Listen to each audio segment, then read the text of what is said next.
Good morning. कल हमने आपको हिंदी गद्य साहित्य के इतिहास के बारे में बताया था। आज हम आपको पद्य साहित्य के इतिहास के बारे में संक्षिप्त परिचय दे रहे हैं। सबसे पहले हम पढ़ेंगे काव्य के भेद। काव्य के कितने भेद होते हैं?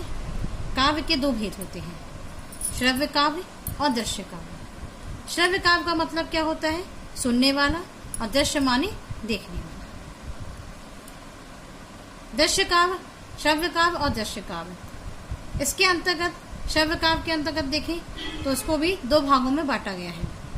पहला आएगा प्रबंध काव्य और दूसरा है मुक्तक काव्य। अब प्रबंध काव्य के अंतर्गत तीन काव्य आ रहे हैं। पहला महाकाव्य, दूसरा खंड काव्य और तीसरा आख्यानक गीति। मुक्तक काव्य, मुक्तक काव्य के अंतर्गत दो काव्य आ रहे हैं। इसको भी दो भागों में बांटा गया है। पहला पाठ्य मुक्तक और दूसरा गेय मुक्तक। अब हम आएंगे काव्य के जो दो भेद हैं उनकी परिभाषा क्या है, दृश्य काव्य की और श्रव्य काव्य की। पहला आ रहा है श्रव्य काव्य। श्रव्य काव्य वह काव्य है जो कानों से सुना जाता है। श्रव्य काव्य वह काव्य है जो कानों से सुना जाता है।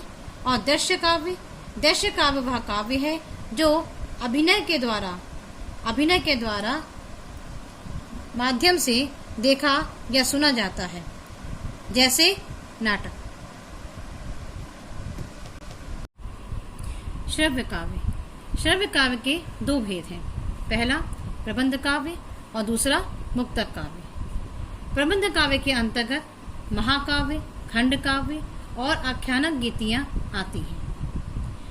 अब सबसे पहला हम देखें महाकाव्य। महाकाव्य क्या है?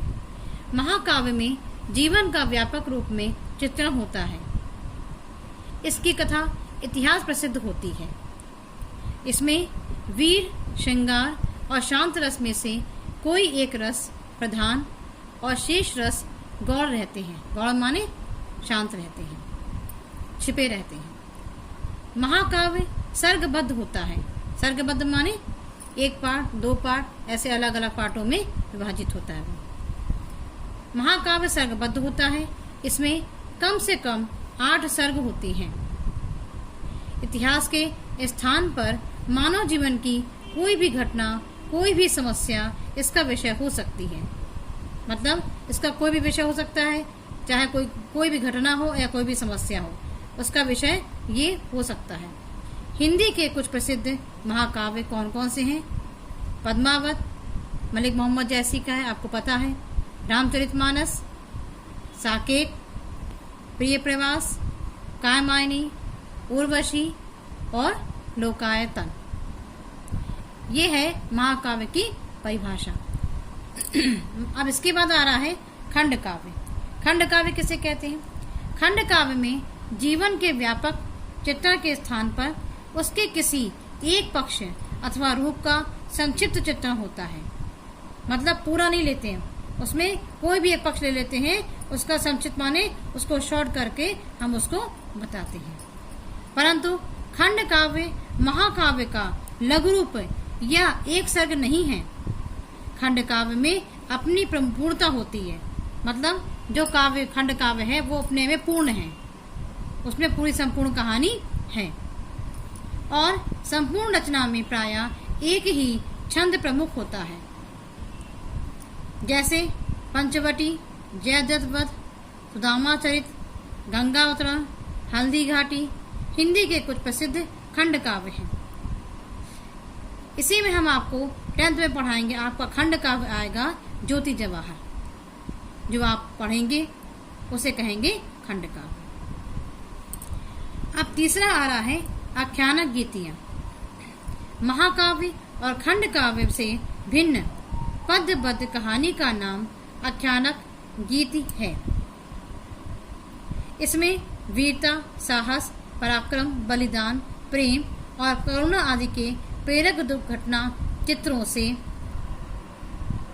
कथा कही जाती है। प्रेरक माने प्रेरणा देने वाली।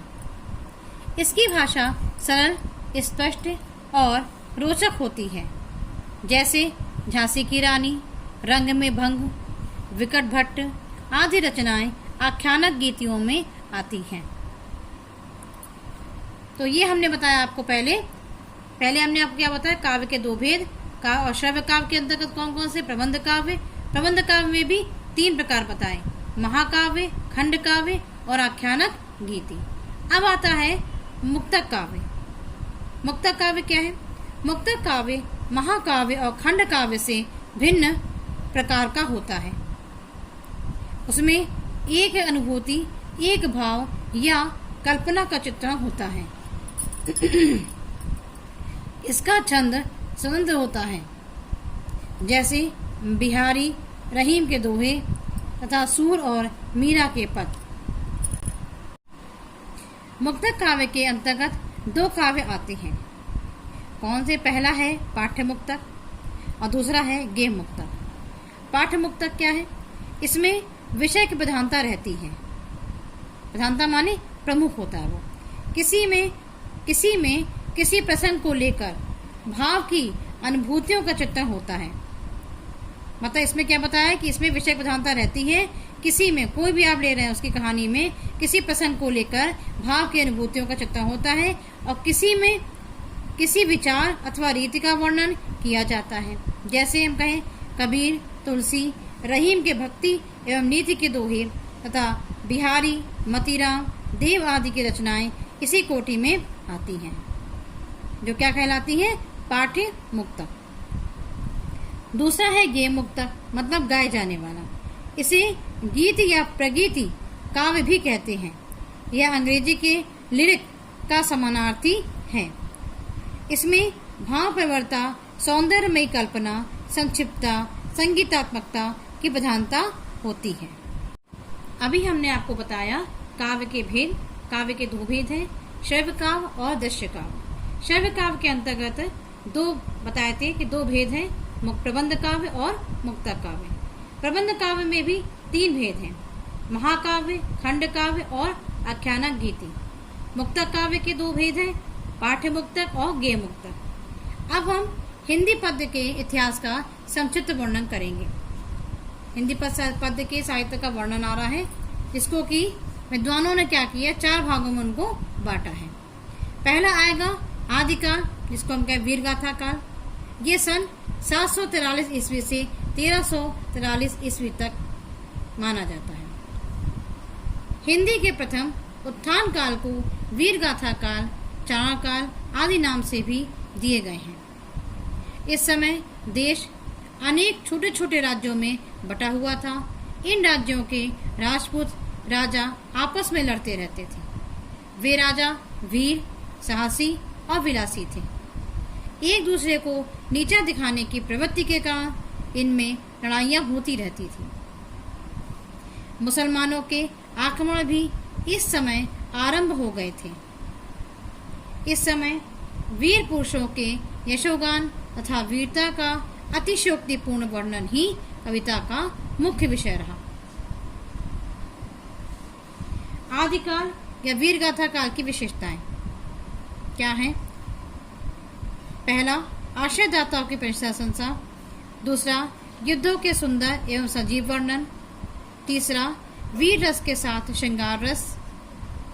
फोर्थ, काव्य 2 रूपों में उपलब्ध, प्रबंध और मुक्तक काव्य। फिफ्थ, डिंगल और पिंगल भाषा का प्रयोग। इसमें डिंगल और पिंगल भाषाओं का प्रयोग हुआ है। किसमें? वीर गाथा काल या आदिकाल में। इन वीर गीत काव्यों में सर्वाधिक प्रसिद्ध काव्य आला खंड है।